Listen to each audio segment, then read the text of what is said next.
Hello friends, super magic રસોઈમાં મિત્રો હું આપણું સ્વાગત કરું છું। આજે હું ટ્રીક અને ટિપ્સ તમારી સાથે શેર કરું છું, તો ચોક્કસ તમને આ વિડીયો ગમશે મિત્રો। ગમે તો લાઈક કરજો, શેર કરજો અને સબસ્ક્રાઈબ કરવાનું તો ભૂલતા જ નહીં। અને મિત્રો બાજુમાં રહેલ બેલ આઇકનને પણ પ્રેસ કરજો, જેથી કરીને લેટેસ્ટ વિડીયોની માહિતી તમને ડેઈલી મળતી રહે। તો મિત્રો આપણે શ્રીફળ વધારીએ છીએ કાંઈ સારા પ્રસંગે કે કાંઈ પણ મંદિરે કે તો આ શ્રીફળને કાઢવું બહુ ટફ હોય છે, કેમ કે જો આને આપણે કાઢવા જાય ને, આ બંને એવા જ છે, કાઢવા જાય ને તો આ તૂટે નહીં જલ્દી અને આપણે વાગવાની પણ ડર લાગે છે। તો આના માટે તમારે એક ટ્રીક અજમાવવાની છે।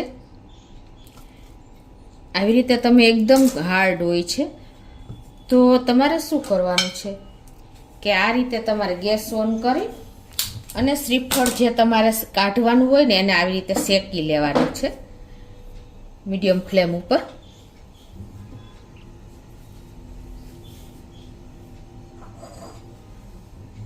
બે 3 મિનિટ આવી રીતે તમે શેકશો ને, થોડું બહુ નથી શેકવાનું પણ થોડું એવું જ આપણે શેકશું। તમને આ ટ્રીક અજમાવશો ને તો તમારું ઈઝીલી આખું ઢોકળાનો વાટકો છૂટો પડી જશે।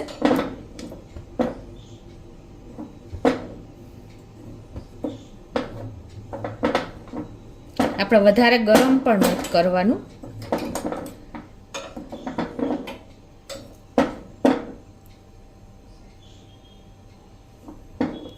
આવી રીતે જો આપણે 2 થી 3 મિનિટે નથી થઈ, એટલું જ શેકવાનું છે। હવે આને તમારે તરત જ પાણીમાં નાખી દેવાનું છે। તમારે આને આ રીતે પાણીમાંથી કાઢી લેવાનું છે। સહેજ જ ગરમ કર્યું હોય છે એટલે કાઢતા પણ નહીં વાર લાગે અને ઇઝીલી તમે આ ટોપરું કાઢી શકશો। જો કોઈ પણ ડર નથી કે કોઈ પણ જાતની ઝંઝટ નથી।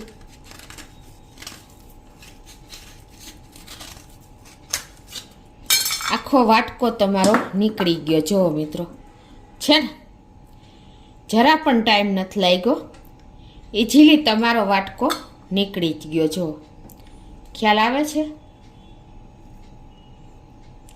એ રીતે બીજો વાટકો પણ મેં શેકી લીધો છે, એને પણ તમને કાઢીને બતાવું।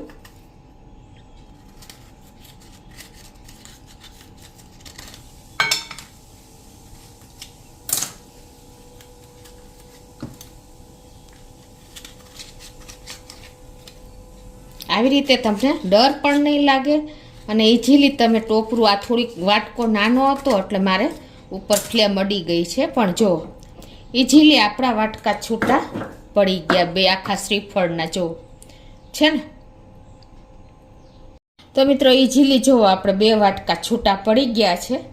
તો તમને ચોક્કસ મિત્રો શ્રીફળ જો વધેરા પછી તમને પ્રોબ્લેમ થતો હોય કાઢવા માટે તો આ ઇઝીલી તમે શ્રીફળમાંથી આ ટોપરું જુદું કરી શકશો। કોઈ મહેનત નહીં પડે, કોઈ ટાઈમ નહીં લાગે।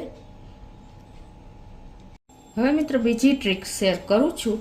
એમાં જો આપણે આવી રીતે કપ રકાબી હોય વધારે તો આવી રીતે આપણે સમાતા નથી અને ફૂટવાનો ડર લાગે છે, તો તમારે એને સેટ કરવા હોય ને તો તમે આ રીતે કરી શકો છો। ઇઝીલી તમારા કપ રકાબી એક જ રકાબીમાં સમાઈ જશે।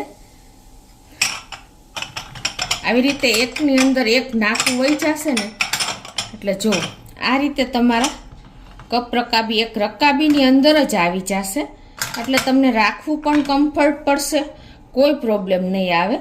તમને ખ્યાલ આવી ગયો? એકની અંદર આવી રીતે એક નાકું જવા દેવાનું કપનું, એટલે ઇઝીલી તમારા કપ રકાબી સચવાઈ જશે। એ જ રીતે જો વાટકી પણ ઝાઝી હોય ને તો આ કેટલી 7 થી 8 વાટકી છે, તો એને પણ તમે એક જ નાની પ્લેટમાં સેટ કરી શકો છો। આ જ રીતે રાઉન્ડ શેપમાં ગોઠવી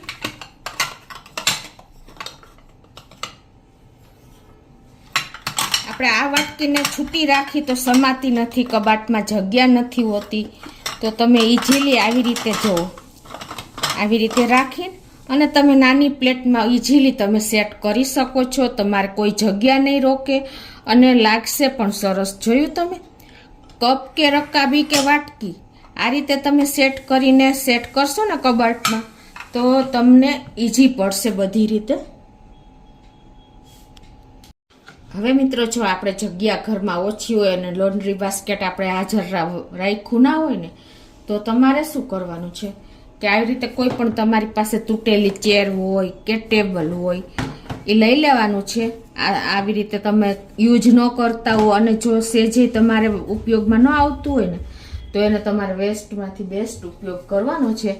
તો એને તમારે શું કરવાનું છે, કાંઈ પણ જૂનું ટી શર્ટ હોય ને એને તમારે આવી રીતે લગાવી દેવાનું છે. ટેબલ હોય કે ચેર હોય કે ગમે એવું હાઈટ ઉપર હોય તો પણ ચાલે. એ પ્રમાણે તમારે એને ટી શર્ટ, કોઈ પણ જૂનું ટી શર્ટ છે કે શર્ટ છે, એને તમારે આ રીતે બહારની સાઈડથી અંદરની સાઈડ કવર કરી દેવાનું છે. અને જુઓ, આ રીતે તમે કરશો ને પછી તમારે આમાં વચ્ચે કાંઈ પણ પૂઠું રાખી દેવાનું કે કાંઈ પણ તમારે એવું હેવી રાખવું હોય તોય ચાલે, ન રાખો તો પણ ચાલે. તો જ ઇઝીલી તમારું જો આ લોન્ડ્રી બાસ્કેટ તૈયાર થઈ ગયું.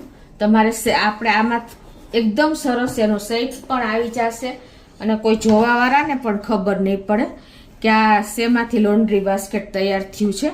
એકદમ સરસ તમારું કપડું એવું સેટ કરેલું હશે ને તો ખ્યાલ જ નહીં આવે.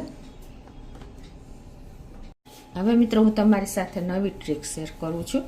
તો એમાં તમારે શું કરવાનું છે કે જો આપણે આવી રીતે કોઈ તકિયાનું કવર હોય અને એને તમારે કુશન કવરને આવી રીતે ચડાવવું હોય તો તમને આ રીતે મોટું જ થશે, કેમ કે આ જગ્યા લેન્થમાં વધારે હોય છે.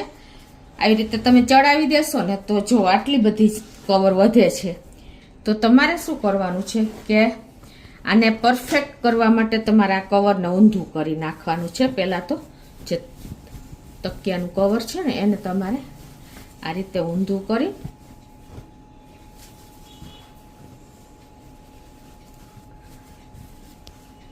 અને પછી તમારે આવી રીતે ઉપર તકિયો રાખી દેવાનો છે. એકદમ પરફેક્શન લેવાનું છે.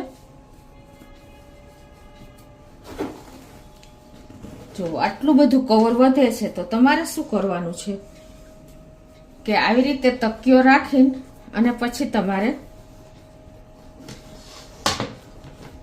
આવી રીતે તમારે સેટ કરી પછી તમારે જે આપણે આ તકિયાનું મોઢું હોય ને એને તમારે આ રીતે સેટ કરી દેવાનું છે.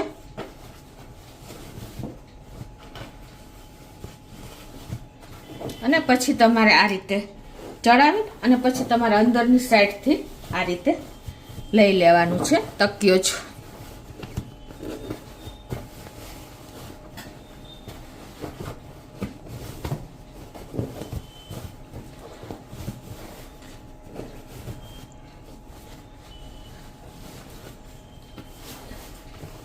આવી રીતે પરફેક્શન તમે લેશો ને એટલે કોઈ ટાઈમ નહીં લાગે.